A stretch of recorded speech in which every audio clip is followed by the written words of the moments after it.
நேர்களே, தற்போது நாம் மத்திய கிழக்கினுடைய பலஸ்தீனத்துடைய விவகாரத்தை பேசுவதற்காக காத்திருக்கிறோம். பலஸ்தீனத்தில் தற்போது என்ன நடப்பது என்பதை விட டொனால்ட் ட்ரம்பினுடைய நடவடிக்கைகள், அமெரிக்க மக்களுடைய விவகாரங்கள், அதை தாண்டி பெஞ்சமின் நெதன்யாகு பலஸ்தீன மக்களுக்கு எதிரான போரை அவர் முன்னெடுத்திருக்கிறார். இஸ்ரேல் இராணுவம் ஹமாஸை குறிப்பாக பலஸ்தீனத்தில் இருந்து அகற்றும், ஆயுதங்களை மௌனிக்க செய்யும் 5 கோரிக்கைகளை நாம் ஏற்கனவே சொல்லியிருந்தோம். பாலஸ்தீனத்தில் அமைதி, பலஸ்தீனத்தில் இஸ்ரேலுக்கு எதிராக டீமிலிட்டரைசேஷன், ஆயுதம் அல்லாத அந்த போராளிகளை அடக்கி வெளியேற்றி இஸ்ரேலுக்கு பாதுகாப்பான நிலை உருவாக்கி பிணை கைதிகளை வெளியே கொண்டு வர, இதுதான் எங்க டார்கெட் என்று இப்பொழுது கிடியன் சார்ஜ் அதை தோல்வி கண்ட இஸ்ரேலுடைய பிரதமர் பெஞ்சமின் நெதன்யாகு கூறியிருக்கிறார். ஆனால் நேற்றுக்கு அவர் 40 நிமிடம் காணொலியிலே அவர் தோல்வி கண்டார். அவர் சரண்டர் என்பது கூட எப்படி என்று நாம் இன்னும் பெரிய செய்திகளை பார்க்க போகிறோம். பலஸ்தீன மக்கள் தற்போது என்ன சொல்கிறார்கள் என்றால், எங்களை நாங்கள் தயாராக இருக்கிறோம், வாழ்ந்தாலும் இறந்தாலும் வாழ்விலும் தாழ்விலும் நாங்கள் நம்பிக்கையோடு எமது இறைவனை சந்திக்க போகிறோம். எங்களுடைய உறவுகளை இழந்திருக்கிறோம். நாங்கள் 1,00,000 பேர் இந்த கஸ்ஸா சிட்டியை விட்டு ஒருபோதும் அகலப் போவதில்லை என்று அவர்கள் அழுத்தம் திருத்தமான கருத்தை பதிவு செய்திருக்கிறார்கள். நாங்கள் 7 முறை ஓடிவிட்டோம், இனி ஓடுவதற்கு எந்த இடமும் இல்லை. 1,10,00,000 பேர் வாழ்கிற இந்த கஸ்ஸா சிட்டியை அழித்து மறுஉருவாக்கம் செய்து நாசமண்டலமாக மாற்றுவதற்கு அவன் சிந்திக்கின்றான். எங்கள் பிணக்குவியல்களின் மீது செய்யட்டும், அவன் வெற்றி பெறட்டும். நாங்கள் இங்கிருந்து அகலப்போவதில்லை, நகரப்போவதில்லை, அச்சப்பட போவதில்லை. நாங்கள் இறைவனை சந்திக்க தயாராக இருக்கிறோம் என்பதுதான் பலஸ்தீன மக்களின் குரலாக இருக்கின்றது. உச்சபட்ச மோதல் தயாராக இருக்கிறது. நீதி, மனிதநேயமா, அவரிடத்தில் எதுவுமே எதிர்பார்க்க முடியாதே என்று அந்த மக்கள் கேட்கிறார்கள். பெஞ்சமின் நெதன்யாகு இடத்துல நீதி கேட்க முடியுமா? பெஞ்சமின் நெதன்யாகுவிட மனிதநேயம் கேட்க முடியுமா? எதையும் கேட்க முடியாத ஒரு மோசமான ஆள். ஆகவே நாங்கள் அவனை எதிர்கொள்ள தயார் என்று அவர்கள் சொல்லியிருக்கிறார்கள். த கிரைம் ஆஃப் ஸ்டார்வேஷன், பசி, துன்பம், மரணம், வேதனை, நோய், நொம்பலம், தண்ணீரும் இல்லை, உணவும் இல்லை என்றெல்லாம் அவர்கள் கொதித்தெழுகிற காட்சியும் நாம் பார்க்க முடிகிறது. அரபுகள் தங்கள் சொந்த சகோதரர்களை கைவிட்டு விட்டார்கள். அதுதான் ரொம்ப முக்கியமானது. கண்டனங்கள், கண்டன அறிக்கைகள் மூலமாகவே பேசிக் கொண்டிருக்கக்கூடிய அரபுகள் உலகம் முழுவதும் கொதித்தெழும் நேரத்தில் தூங்கிக் கொண்டிருக்கிறார்கள். சவுதி அரேபியாவும், துருக்கியும், ஈஜிப்டும், கத்தரும், ஜொர்டானும் மற்றும் யுனைடெட் அரபு எமிரேட்ஸ், எல்லா நாடுகளும் இவர்களிடத்தில் இருக்கிற செல்வத்திற்கு பெரிய இராணுவ கும்பல்களை நிறுத்தலாம். ஆனால் எதுவும் செய்யாமல் நாளை மிகப்பெரிய சாட்சியாளர்களாக தண்டிக்கப்படக்கூடிய சமூகமாக அரபுகள் மாறியிருக்கிறார்கள் என்பதுதான் உண்மை. இதற்கிடையிலே பெரும் போராட்டம் இஸ்ரேலில் நடக்கின்றது. அந்த போராட்டத்தை அவருக்குரிய டிமாண்ட் என்னன்னா, நீங்க எந்த நேரத்திலும் காசாக்குள்ள போகக்கூடாது, காசாவை தாக்கக்கூடாது, பிணை கொண்டு வாங்க. இதுதான் அந்த மக்களின் கோரிக்கை, யூத ராஜ்யத்தினுடைய யூத மக்களின் கோரிக்கை. அதே சமயம் நீ இந்த தவறை தொடர்ந்து செய்வாயனால் வீடு வீடா நாங்க போய் டோர் கேம்ப் பண்ணுவோம், மக்களை சந்திப்போம். இனி நீ எந்த நிலையிலும் வெற்றி பெற முடியாது, உன்னுடைய அரசியல் வாழ்வை அஸ்தமிக்க செய்து விடுவோம் என்ற இஸ்ரேலில் டெல் அவிவில் குரல்கள் வலுவாக சென்று கொண்டிருக்கிறது. அதே சமயம் இத்தாலி ஒரு எச்சரிக்கை விழுகிறது. இத்தாலி என்ன சொல்கிறார்னா, யூரோப்பியன்ல UK எச்சரிக்கை, எல்லா நாடுகளுமே எச்சரிக்கை விடுகிறார்கள். இத்தாலி என்ன சொல்றாருன்னு சொன்னா, வியட்நாமை போன்ற ஒரு நிலை தாண்டா உனக்கு வரும், நீ வெற்றி பெற முடியாது அப்படின்னு சொல்றான். கொரில்லா போர் தாக்குதல்களை பற்றி நாம் நேற்று சொன்னோம். ஆம்புஷ் தாக்குதல்கள், RPG தாக்குதல்கள் எல்லாம் சொன்னோம். ஆக இத்தாலியும் அமெரிக்காவும் யூரோப் நாடுகளும் இதுல வெற்றி பெற முடியாது என்பதை அவர்கள் நன்கு உணர்ந்திருக்கிறார்கள். அந்த நன்கு உணர்ந்ததை தான் இத்தாலி என்ன சொல்கிறதுனா, இந்த கொரில்லா தாக்குதலில் வியட்நாமில் ஏற்பட்ட நிலைதான் உனக்கு ஏற்படும், ஆப்கானிஸ்தானில் ஏற்பட்ட நிலை, ஈராக்கில் ஏற்பட்ட நிலை என்று அவர் சொல்கிறார். இஸ்ரேல் தற்போது எதற்கும் கவலைப்படவில்லை. இதுல எல்லாரை விட ஒரு முக்கியமான செய்தி, இஸ்ரேலுடைய இராணுவத்தினுடைய இஸ்ரேல் சமீர் போன்றவர்களும் IDF வீரர்களும் இந்த விவகாரத்தை அவர்கள் முழுமையாக அவர்கள் நிராகரித்திருக்கிறார்கள். அரசின் செய்திகளுக்கு ஏற்றவாறு அவர்கள் போராடுவதற்கு தயாராக இருக்கிறார்கள். ஆக இப்படிப்பட்ட நிலையில் இந்த போரை முன்னெடுத்து செல்வதற்கு தூண்டிவிடப்பட்ட சூத்திரதாரி யார்? நாம் ஏற்கனவே சொல்லியிருந்தோம். இஸ்ரேல் பிரதமர் Benjamin Netanyahu, Israel Smotrich, finance minister Ben Gvir. இப்போ முதலாக பெசலைல் ஸ்மோட்ரிச் நேற்று ஒரு கருத்தை சொல்கிறார். இந்த தாக்குதலுக்கு, நாசகார தாக்குதலுக்கு காரணமாக இருந்த இஸ்ரேலுடைய பெசலைல் ஸ்மோட்ரிச் என்ன சொல்றாரு? ஃபினான்ஸ் மினிஸ்டர், நாங்க பெஞ்சமின் நெதன்யாகுவின் மீது நம்பிக்கை இழந்து விட்டோம். ஆயிரக்கணக்கான ஐடிஎஃப்க்கு எதிராக ஆர்ப்பாட்டங்கள், பிணை கைதிகள் உறவுகள் நாடு முழுவதுமாக ஆரம்பித்திருக்கிறது. ஷட் டவுன் அகெயின்ஸ்ட் நியூ வார் ஸ்ட்ராட்டஜி அவர் சொல்ற கருத்துக்கள். அது மட்டும் இல்லாமல் எந்த அளவிற்கு இனி வரக்கூடிய காலத்தில் பெஞ்சமின் நெதன்யாகு இந்த போரை வெற்றிகரமாக நடத்துவார் என்று அவர் மீது எங்களுக்கு நம்பிக்கை இல்லை, நாங்கள் நம்ப முடியாது. ஏனெனில் அவர் மீதும் அவருடைய செயல்பாட்டின் மீதும் நாங்கள் முழுமையாக நம்பிக்கை இழந்து விட்டோம் என்று இதுவரை அவனோடு ஆட்சிக்கு ஆதரவு கொடுத்து வந்திருக்கக்கூடிய பெசலைல் ஸ்மோட்ரிச் முதலாக வாய் திறந்திருக்கிறார். அதிக காலம் நம்ப முடியாது. அதற்கு காரணம் 9 மணி நேரம் நடந்த கலந்துரையாடலில் ஏற்பட்ட கருத்து மாற்றம் ஐடிஎஃப்பால் ஜீரணிக்க முடியவில்லை. ஐடிஎஃப், அமெரிக்கா போன்றவைகள் சப்போர்ட்டை இழந்திருக்கிறார்கள். இதனையெல்லாம் வைத்து போருக்கு செல்கிற ஐடிஎஃப் தலைவரும் போரில் நாங்கள் வெற்றி பெற முடியாதுன்னு சொல்லிட்டார். அமெரிக்காவும் நான் உன்னோடு வரமாட்டேன் என்று சொல்லிவிட்டது. இனி நாம எப்படி பெஞ்சமினை நம்ப முடியும் என்ற கேள்வியை தான் பெசலைல் ஸ்மோட்ரிச் எழுப்பியிருக்கிறார். இது அந்த நாட்டினுடைய வரலாற்றிலும் அந்த நாட்டினுடைய பெஞ்சமினுக்கு பெரும் செட்பேக் என்று சொல்லப்படுகிறது. ஐடிஎஃப்னுடைய முரணான பேச்சை அவருக்கு அதிருப்தி ஏற்படுத்தி இருக்கிறது. தொடர்ந்து ஐடிஎஃப்பை தொடர்ந்து வெற்றிகரமாக வழிநடத்தி இப்பொழுது மிகப்பெரிய தடுமாற்றம் ஏற்பட்டிருப்பதையும் கூட அவர் உணர்ந்திருக்கிறார் என்பதையும் நாம் பார்க்கிறோம். முதலாக பெஞ்சமின் நெதன்யாகுக்கு எதிராக வலதுசாரி தீவிர முற்போக்குவாதியான அல்லது தீவிரவாதியான ஒரு ஆசாமி தான் இந்த ஸ்மோட்ரிச். அவர் தனது கிரீவன்சஸ், மனக்குமுறல்களை, யூதருடைய ராஜ்யத்தையும் அனைவரையும் அழியுங்கள், அவர்களை பட்டினி போட்டு என்பதை சொன்ன முதலாக சொன்ன இவன்தான் தற்போது வாய் திறந்து நாங்கள் நம்பிக்கை இழந்து விட்டோம் என்று சொல்லக்கூடிய கருத்து வெளியா இருக்கிறது. அடுத்து அவர் என்ன சொல்றான் என்று சொன்னா, என் மனசாட்சி உறுத்துகிறது, நான் ஐடிஎஃப்பின் பின்னால் இல்லை என்று சொல்கிறார். இவனுக்கு மனசாட்சி உறுத்துதான். மக்களை செய்வதா மனசாட்சி? மக்களை அழிப்பதா மனசாட்சி? மக்களை ஸ்டார்வேஷன், பசிகளால் பச்சை குழந்தை 190 பேர் இறந்திருக்காங்களே இதுவரைக்கும், இதுவா மனசாட்சி? அவன் மனசாட்சி ஐடிஎஃப் பின்னாலே போறதை ஏற்றுக்கொள்ளவில்லை. இன்னும் காலம் போகவில்லை, முடிவை மாற்றலாம், அதற்கான முயற்சிகள் எடுங்கள், நாம் காசா ஸ்டெப்ஸை அனெக்சேஷன் இணைக்கலாம், அதற்கு முதலில் அவர்களை வெளியேற்ற வேண்டும். அவனுடைய அந்த கொழுப்பு பாருங்க எந்த அளவுக்கு ஆழமாக இருக்கிறது என்று ஏற்கனவே சொல்லி டிசப்பாயிண்டட் ஆகி தற்போது என்ன சொல்றான்னா, அனெக்சேஷன் இணைக்கிறதற்கு முன்பு அந்த கேட்டை திறந்து அவங்க எல்லாரும் மைக்ரேட் ஆயிடுவாங்க. அவங்க நாம எதுவும் சொல்ல வேண்டியில்லை, அந்த கேட்டை சொல்லியாச்சுன்னா அவங்க தன்னாலே வெளியேறிடுவாங்க. நாம ஐடிஎஃப் கெப்டிவ்ஸை நம்ம மீட்டு கொண்டு வந்துடலாம். ஐடிஎஃப் ஒரு ஹியூமனிடேரியன் பிக் கிரைஸ் ஏற்படும் என்றும் இராணுவ தலைமை அஞ்சுகிறது. இதுதான் ரொம்ப முக்கியமான விஷயம்.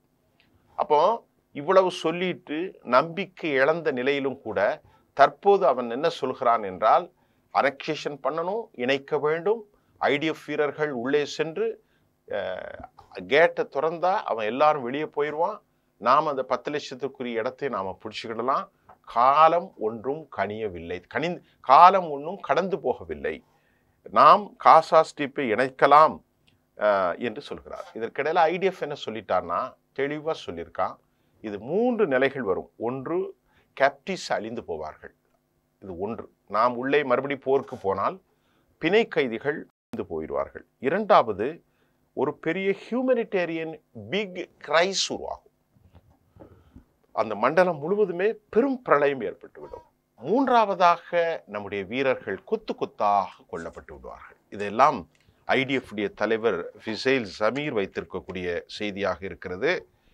இதற்கு இடையிலே இஸ்ரேல் ஈரான் நியூக்ளியர் சயின்டிஸ்ட் பட்டார்கள் அல்லவா, அதை குறித்து ஒரு தெளிவான பாதையை இஸ்ரேலுக்கு எதிராக ஈரான் வகுத்திருக்கிறது.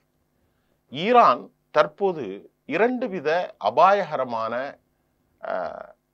நியூக்ளியர் வார்ஹெட்ஸ் கொண்ட 2 ஏவுகணைகளை பெரிய அளவில் சக்சஸா அவர்கள் தயாரித்தார்கள். அதனுடைய டீட்டெயிலில் கொரம்சார் 5 இதனுடைய வார்ஹெட்ஸ் நியூக்ளியர் வார்ஹெட்ஸ். இது கன்வென்ஷனல் நியூக்ளியர் ஹெட்ஸ் அல்லாமல் கன்வென்ஷனல் அட்டாக் செய்வதற்கான பெலிஸ்டிக்கும் ஒன்று இருக்கிறது. அதை தாண்டி கன்வென்ஷனல் இல்லாமல் நியூக்ளியர் வார்ஹெட்ஸும் 2000 கிலோ வெடிமருந்துகளோடு, அதாவது அணு ஆயுத குண்டுகளோடு நகரத்தை அழிக்கும் வல்லமை கொண்ட கரம்சோர் 5 அவர்கள் தயார் செய்திருக்கிறார்கள்.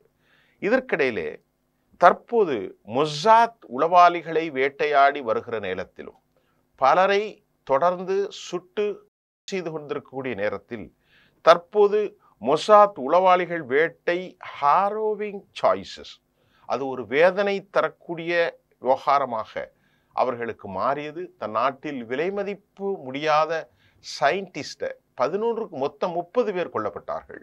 அதில் 11 நியூக்ளியர் சயின்டிஸ்ட் என்ற செய்தி வந்திருக்கிறது.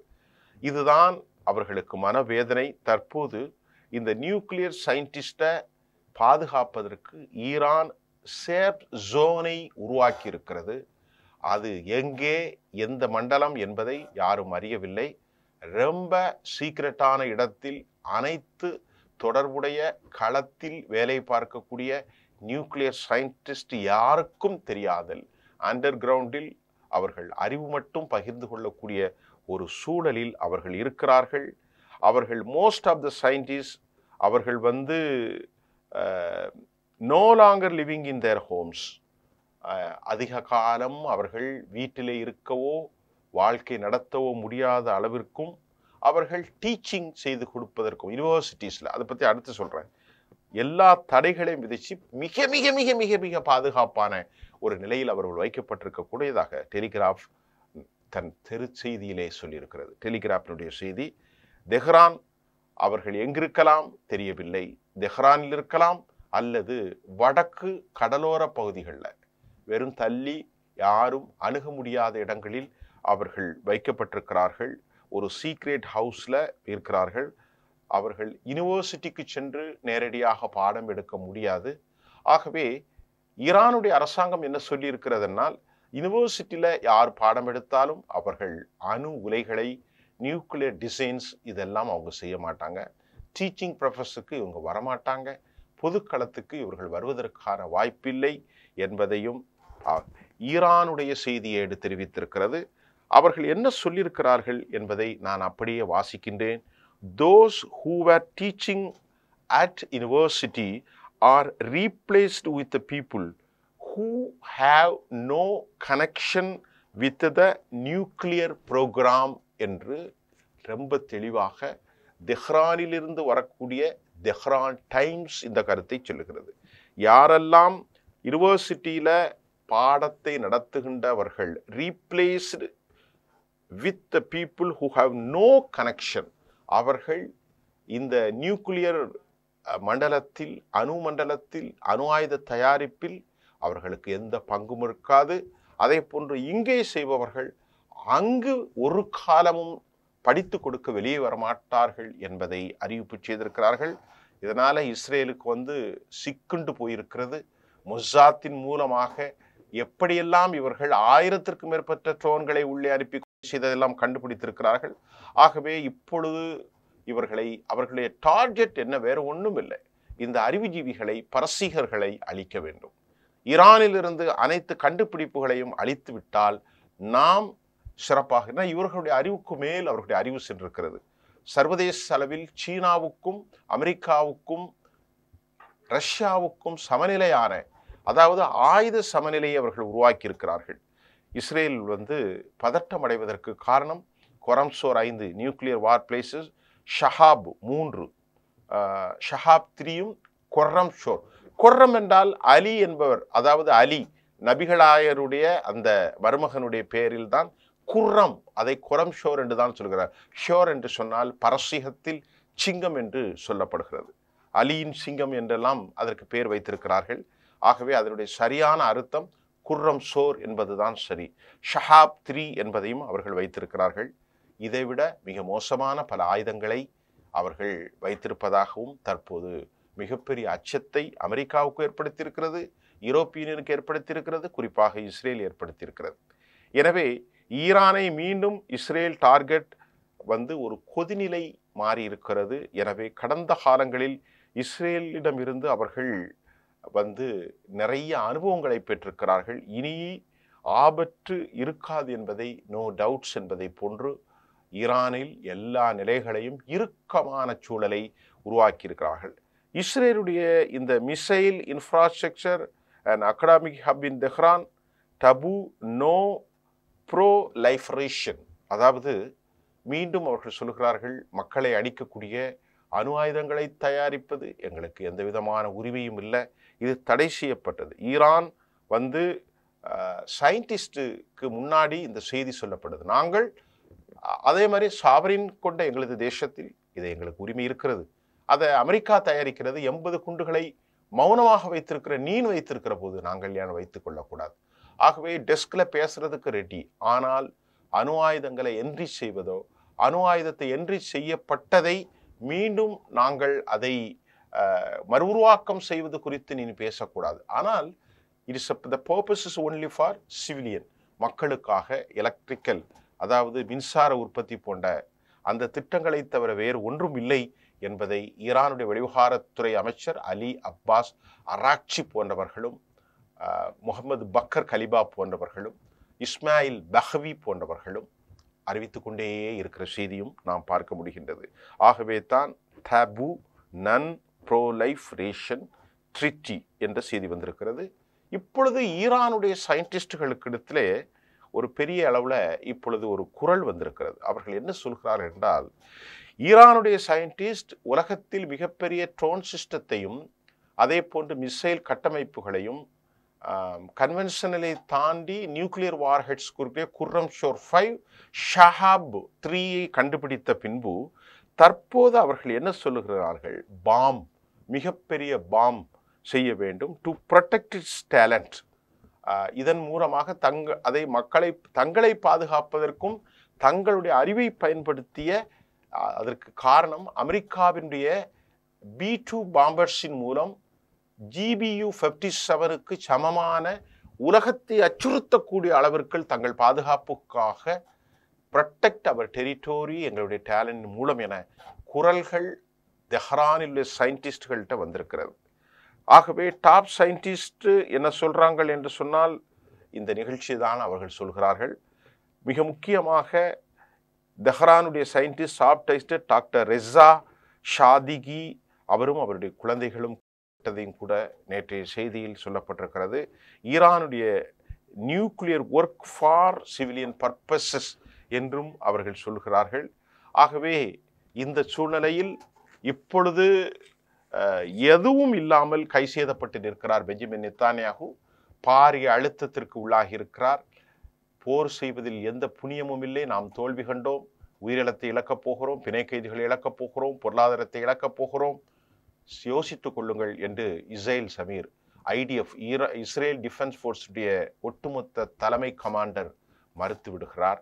அறிவுஜீவிகள் மறுக்கிறார்கள், யாயிட் லாஃபின் மறுக்கிறார், அது மட்டும் இல்லாமல் ஓம்லெட் மறுக்கிறார், ஓல்மெட், இப்படி எல்லோரும் மறுத்து கொண்டிருக்கிற நேரத்தில் கடைசியில் ஒரே ஒரு விவகாரத்தை இஸ்ரேல் சமீர் சுமோஸ்டிச்சும் மறுத்து விட்டார். உன் மீது நம்பிக்கை இல்லைடா, நீ வெற்றி பெற முடியாது, ஆனால் இன்னும் சில காரணங்கள் உண்டு என்று அவன் முழுமையாக சொன்னாலும் அந்த யூதவெறி அவனை கட்டுப்படுத்துகிறது. யூதவெறி அவனை இன்னும் ஆதிக்க நெருக்கி சியோனிச தத்துவம் கொண்டு செல்கின்றது. பலஸ்தீன மக்கள் இறுதி வரை போராடுவதற்கு சத்தியம் செய்திருக்கிறார்கள். எங்கள் மக்கள் மரணத்திற்கு தயார், நாங்கள் மரணத்திற்கு பின்பு சுவையானதொரு வாழ்க்கைக்கு, நிரந்தரமான வாழ்க்கைக்கு தயார், இந்த நிலத்தில் மடிவதற்கு தயார், எந்த நிலையிலும் இந்த நிலத்திலிருந்து நாங்கள் புலம் பெயர்வதற்கு ஒருபோதும் தயாராக இல்லை. மரணத்தை எதிர்கொள்வதற்கு நாங்கள் புதிய வாழ்க்கைக்கு தயார், உச்சபட்ச படைகளோடு மோதுவதற்கு தயார். நீ நீதியற்றவன், மனிதநேயமற்றவன். அமெரிக்காவும் உன்னிடத்தில் மனிதநேயம் அல்ல, இஸ்ரேலே உன்னிடத்தில் மனிதநேயம் அல்ல. பசி, மரணம், குண்டுகள் இதையெல்லாம் தகித்துத்தான் நாங்கள் வாழ்ந்திருக்கிறோம். எங்களை கொல்வது நியாயமென்றால் நிலத்தை ஆக்கிரமித்து கொலை செய்து கொள், நாங்கள் இங்கிருந்து அகலப்போவதில்லை. மிகப்பெரிய பாவிகள் அரபுகள்தான். எங்கள் சொந்த மண்ணில் எங்களை காக்க தவறிவிட்டார்கள் என்ற குரல்களும், நாடு முழுவதும் பொதுமக்கள் போராட்டம் இஸ்ரேல் நடைபெறுவதையும், வியட்நாம் போன்ற தோல்வியைத்தான் நீ சந்திப்பாய் என்று இத்தலியுடைய குரல்களும், இஸ்ரேலுடைய மொசாத்தின் தாக்குதலுக்கு எதிராக நியூக்ளியர் சயின்டிஸ்டுக்கு பெரிய பாதுகாப்பை வைத்திருக்கிற ஈரானுடைய செய்திகளும், பெசேல் சுமோஸ்டிச் பெஞ்சமின் நெத்தானியாஹு மீது நம்பிக்கை இல்லை, உன் மீது நம்பிக்கை இல்லை, ஆயிரக்கணக்கான ஐடிஎஃப்க்கு எதிராக ஆர்ப்பாட்டங்கள், பிணை கைதிகள், உறவுகள் நாடு முழுவதும் நடக்கிறது, ஷட் டவுன்ஸ் அகெயின்ஸ்ட் நியூ வார் ஸ்ட்ராட்டஜி என்பதையும் போட்டிருக்கு. உன் மீது நம்பிக்கை இல்லை என்று எதிர்குரல்கள் வந்திருக்கிறது. நிச்சயமாக பலஸ்தீனம் ஒரு முன்னேற்ற பாதையில் சென்று கொண்டிருக்கிறது என்பதை நாம் பார்த்து கொண்டிருக்கிறோம். உண்மையிலே அழிவை நோக்கி போனாலும் அந்த மக்களுடைய மனோதிடம் உலகத்தை ஆட்டித்தான் பார்க்கும். எதிர்பார்க்காத சில முடிவுகள் நடக்கலாம். அதுவரை நாம் ஆதாரமான செய்திகளோடு உங்களை சந்திக்கின்றேன். நன்றி.